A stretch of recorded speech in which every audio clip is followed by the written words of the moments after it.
Hello everybody, this is Lisa from Pressure Crisp, and today we're going to be making homemade bread in the Ninja Foodi.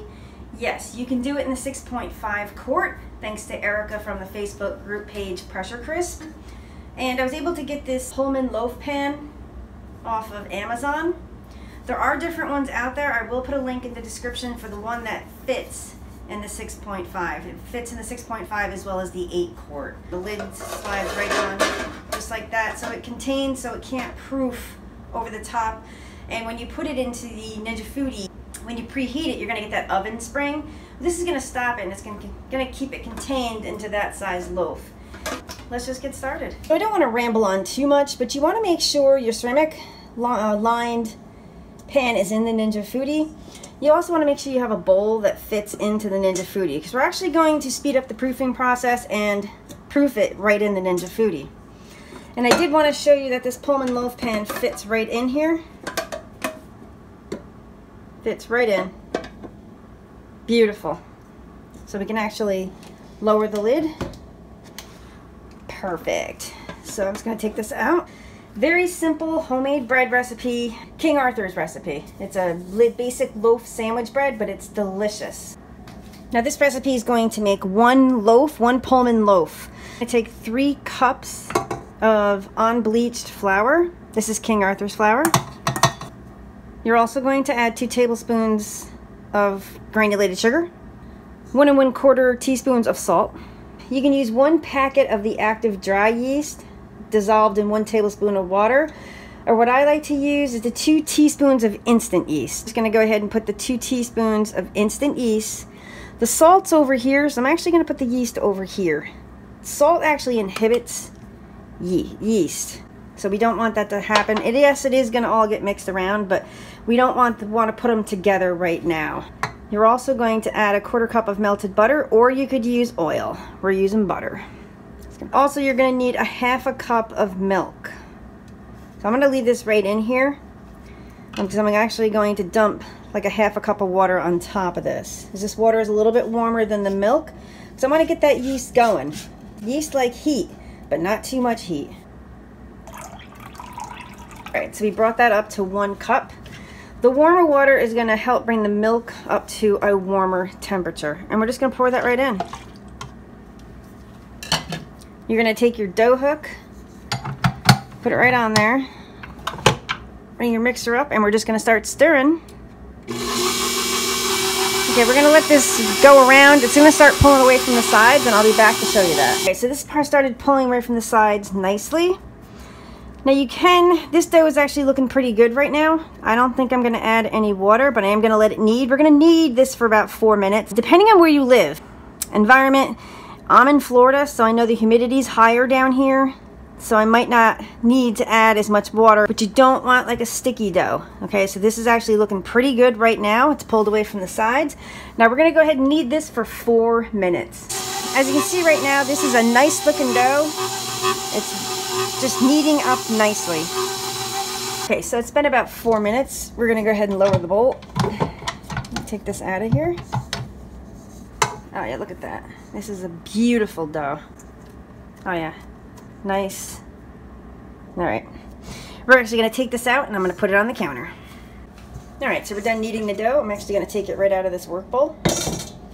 This is, wow, this feels really nice. So I'm actually just going to put it on the counter. And we're just going to shape it into a ball. If you need extra flour, go ahead and use extra flour. This one doesn't. This is a really, really nice dough.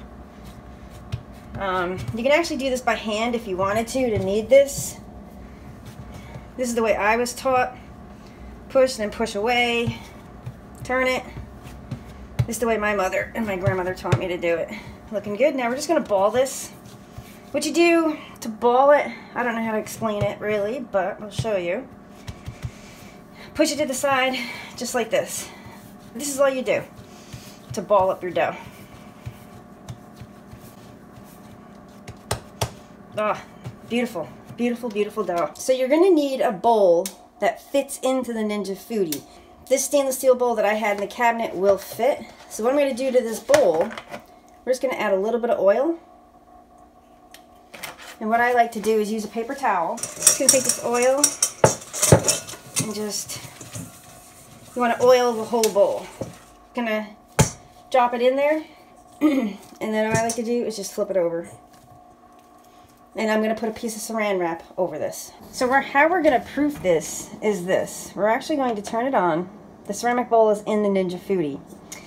We don't have the dehydrate function, so we can't use that to proof this bread. But what we can do, hit the sear saute, go all the way down to low, and we're just going to hit start. We're just going to let this warm up just a little bit, like a couple minutes. You can actually put your hand in here and feel, just to make sure it doesn't get hot. To this bowl, we're going to go ahead, so it's starting to warm up already, so I'm going to go ahead and shut this off. And we're going to go ahead and add like a half a cup to a cup of water. We just want to provide enough moisture in here so that the bread will proof. And I know my fingers are in the water, nothing's going in the water. It feels pretty good, but once again, I cannot stress enough, get yourself a good kitchen thermometer. An instant read thermometer, the Thermapen, a fantastic thermometer. Just take the bowl out. I'm just going to temp this water. Alright, cool. Look at that. 98. Good. It will not kill the yeast. So what I'm going to do, I'm just going to take the bread. Let me shut the Ninja Foodi off just to make sure. So I don't want anything hot on the bottom. I'm just going to put this in here. I'm just going to tent it just a bit, just so moisture can get in there if need be. We want to keep that dough moist. And just lower the lid. And we'll be back in maybe 60 to 90 minutes. It's about doubled in size. I'm going to take it out of here. And we're going to punch it down gently and shape it into a loaf. This smells fantastic. So we're just going to gently take it out of the bowl. Put the bowl off to the side. And we're just going to punch it down gently. What I like to do is put your pan right here, so we know it has to be that wide right there. So I try to punch it down just a bit, because you want to deflate a lot of the air bubbles, but you don't want to deflate all the air bubbles. So I'm just going to roll it backwards. You want to roll and then pinch it off. Roll, create like a nice loaf here.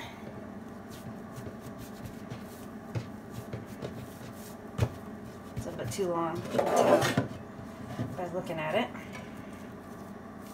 Just keep rolling, keep rolling. Look at that. Beautiful. Now at the bottom, you want to make sure this is especially pinched together, because you don't want this to break apart when it's baking. Look at that. This is beautiful. Now if you have any rolls at the side, you can also pinch those together too. But a lot of times what I do, pinch them and then tuck them. Just tuck them right in. This looks really, really nice.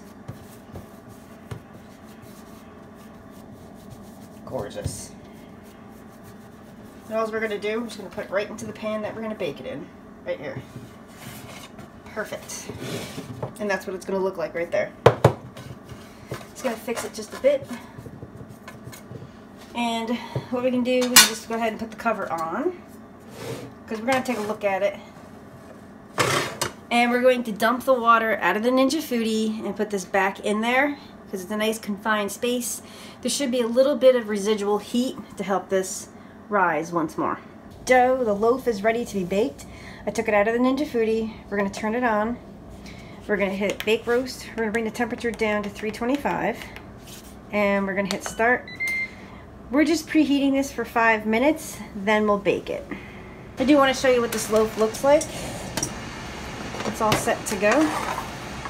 It's nice. It's beautiful actually. Look at that. It's gorgeous. So I'm just going to go ahead and leave the lid on. Once that has preheated for 5 minutes, we're going to put it in and bake it. Okay, so this has been preheating for 5 minutes. I'm going to go ahead and open the lid. I'm just going to put a piece of parchment paper down. I do have a thin silicone trivet that I could use, but I forgot it in New York. So we're just going to put this right in here. Notice how this fits perfectly, tight but perfectly. I'm going to go ahead and lower the lid. So we're going to go ahead and set the time for 30 minutes. Okay, so it's almost done. It's in the cool phase right now. It's done. Alright, so it's been 30 minutes. I'm going to take it out. slide the top back. Oh wow, that really did protect it. Wow. We're just gonna do a quick temp on this just to see where we're at. Nope, it's gotta go back in. It's only 177. 195 to 200. So we're gonna put it quickly back in. Ouch. And we're gonna cook it for 5 more minutes. Okay, so it's been 5 more minutes. Just about done. So I'm just gonna go ahead and lift the lid. I'm gonna take it out, put it over here. All right, let's do an internal temp on this guy. All right, let's see what we got. All right, 200. We're good. Just gonna take the lid off like that. Once again, be careful. This is gonna be really hot. I mean, this is fantastic. Oh yeah, look. Oh, beautiful. Oh yeah, baby. Ah, okay. So we will let this beautiful loaf of bread cool and we'll do a taste test. Here's the final product. Look at this gorgeous piece of bread. Wonderful. It smells wonderful. Time for the taste test. Mmm. Delicious. Perfect. Look at that. Nice and brown.